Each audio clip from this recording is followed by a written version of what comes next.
Have you found that it's helped you? You mentioned the Dude, frozen yes. shoulder. Yeah, Dude, okay. I had the whole bag. You name it, I had it, right? Like Okay. I didn't have any outright injuries. Nothing was injured, no disc was slipped or bulged, but shit just didn't feel the Achy. same. Oh my Achy. gosh, I got dude. you. I got you. It Yeah. just it didn't feel as fresh anymore. And I've always had multiple gym memberships, right? This was like after the pandemic when gyms were opening back up. And then the gym I go to is great. It's like this 100,000 square foot training center, right? It's like professional athletes are in there. Like when the WWE wrestlers comes down, they're in there. Oh, I love nice. it, but it's 100,000 square foot dungeon. It doesn't have great light for recording. It doesn't look very beautiful, right? It's a training center, and so I wanted to go to another gym that looked beautiful for recording. Ironically Mm, enough, right? And yeah. so I find this gym, this Equinox like gym. There's like 12 of them here in Illinois.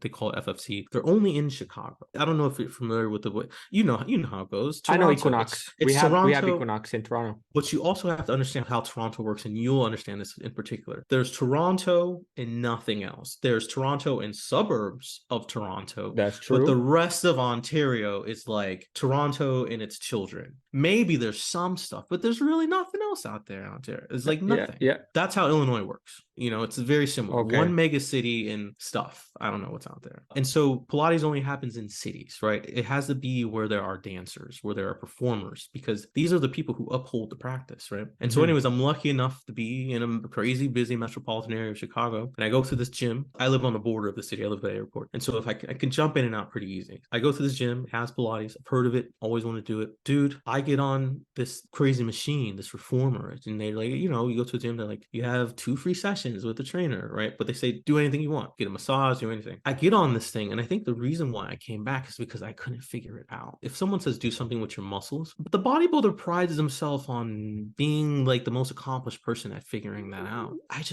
couldn't figure it out. I just couldn't figure it out, right? It was almost like I felt stumped in the mind, like a baby trying to walk. I don't have this skill. And so I go back. And then by the time I got to like my 15th session, I was asking so many questions that my instructor, she was like, you should just take certification program. Cause she's got to train me. She can't like be here answering my questions for half an Yeah. hour and then like trying to train me. She basically threw me in the deep end. I joined this program and I find out that people have like 7 years experience with Pilates before they join up. It's like, and I've only done it 15 times, Yeah, dude. So yeah, I go yeah. to this program, dude. I got dragged. I mean, like I said, it's like dancers. They don't care if you drop. They don't give a shit. They want you to drop. It's like boot Yes. camp. That's why it's good, because the Mm. barrier to entry is like, it's got to get hazed to get in here. It's difficult. It was so difficult. And so anyways, I got my way through, got better. I continue to get better. And I think I've come out now with after school is that like, all right, I'm a big fan of Jesus, right?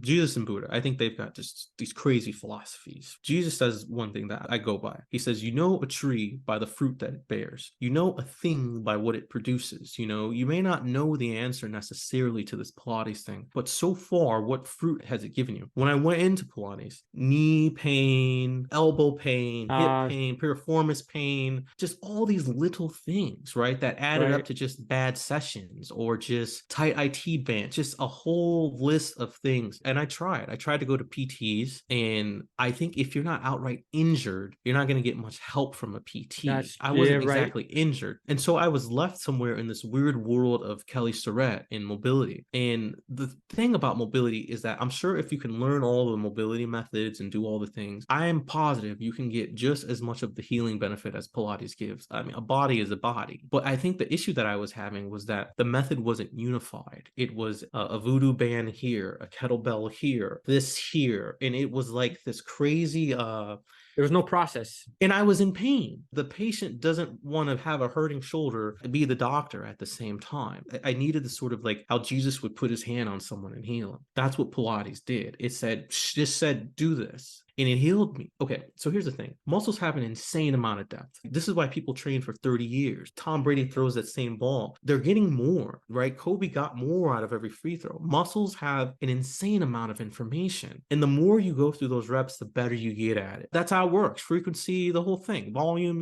that's the whole rule. Pilates did that with everything that I don't use. There are muscles that I just don't use anymore. There are muscles that I don't even know I need to use them. And so by bringing these muscles muscles back sort of to the minimum threshold. It ties back to kind of what we were saying about putting the chains together. Now, this chain makes more sense because if I now know how to sit upright in my thoracic, my scapular position is now better, and I can actually extend this arm better. It puts you together. It kind of glues you back to do the thing more correctly. Even I was doing tricep extensions the other day, and usually when I do tricep extensions, I always default to just kind of sticking my butt out and kind of leaning over it. You know, it's just sort of a thing I would do it again in position. I've actually recently just changed it to now getting a more appropriate grip from the start all the way along my palm. And I'm actually thinking of my tricep when I extend it more like a leg extension. So I'm not thinking of trying to get over and push it down. I'm trying to think of my elbow the same as I would think of my kneecap, because in Pilates, you find it's very similar, these hinges, right? And so my way of thinking about my body has changed. So first thing it does is it's like a truth. And this is why I always parallel it to the story of Jesus. So if you were to say the story of Jesus or Buddha is a story of truth, it means that any truth works this way, period. And any true method, bodybuilding is a true method. There's no better way to build muscle than bodybuilding. It's the one. There's no better way to swim than swim. It's a true method. And Pilates seems to be the most true method that I imagine that you would get out of PT. So the other thing that sold me was that when I started talking to PTs about Pilates,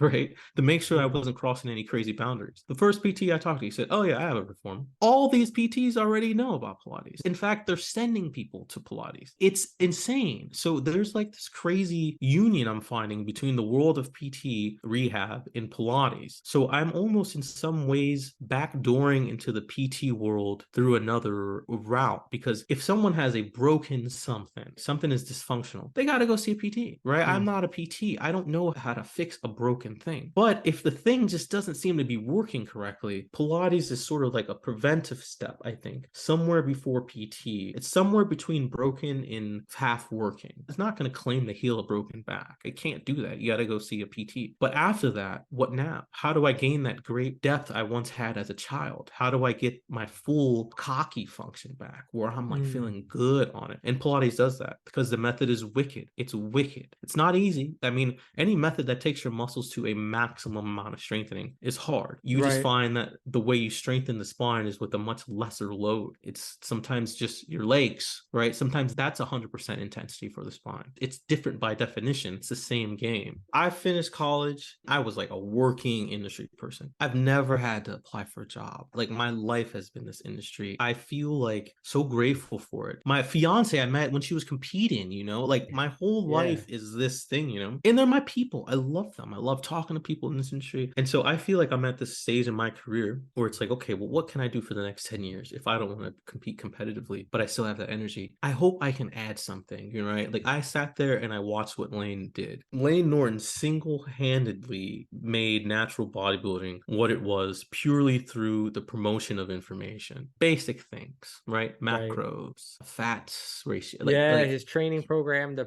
power hypertrophy. Yeah, I remember that. The whole series he did. That's, you were doing that, and then you also popularized that. Absolutely. The game always seems to need an improvement. Always. It always does. It's got to evolve. And I think when I went to Pilates, I saw that same thing. I saw a lot of older ladies, a lot of women, and I can see why it works for them, because the background of most Pilates instructors, if you were to meet most people who instruct Pilates, they come from the world of dance. If you played soccer or football or any of those high intensity field sports that it required strength and conditioning, we learned the tools of strength and conditioning, which are powerlifting and bodybuilding, agility drills, plyo drills. Like we learned a whole different world. But if you grew up as a dancer or as an artist, you did Pilates, it's a totally different system. I'm not trying to rid the strength and conditioning system. I'm just trying to make trying to fill some gaps. Fill some gaps. You know, it's interesting because it brings me to a specific scene from Pumping Iron where Arnold and Franco are doing with the ballerina or whatnot. And there's like this elegance to that's required for posing.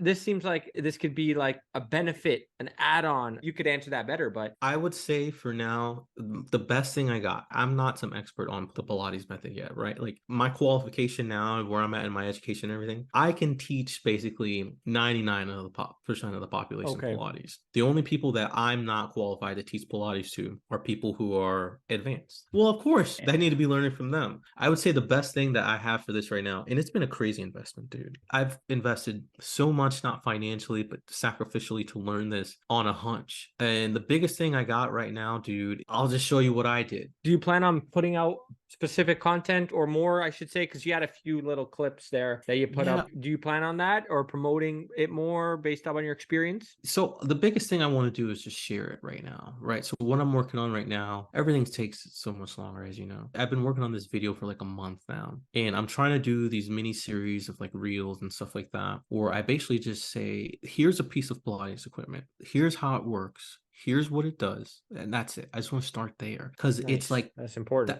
Right. Step. Yeah. That's just a big step. Essential, just, what the fuck is this, right? Yeah. And so my goal is that basically what I learned, and in the order that I learned it, I'd like to replicate that into some digestible media, right? So that's kind of my goal now. I don't have much interest. I don't know what's going on with me lately. I don't have much interest to talk about anything. As I get older, I'm really enjoying being back in the work. I felt like I got kind of caught up, like I said earlier, in this phase of social media, having to spend so much time talking all day, being on your story all day. Like, I just want to be like frustrated at something for like a month silently, work on it, you know, like that's how I got here. And I feel like I kind of have to go back to that. So I don't know if I'll ever be as available online frequently, but when I put out something, I'm hoping that it carries enough weight to ask new questions, to keep pushing things forward every time I release something. And that's my goal, is to put a great deal of effort into each thing that I put out, as opposed to just putting out a lot of like small appetizers. That burns me out. Let's talk about, you mentioned your training. Okay, so you talked about 2-a-days, and you talked about kind of how you're doing things now. Let's dive into that right now. Just break it down. Like, what's your training? Like, how are you doing that? One body part a week? Like, where are you at with your mindset on that? Okay, so I've had to get creative with this. So I picked 3 types of exercises.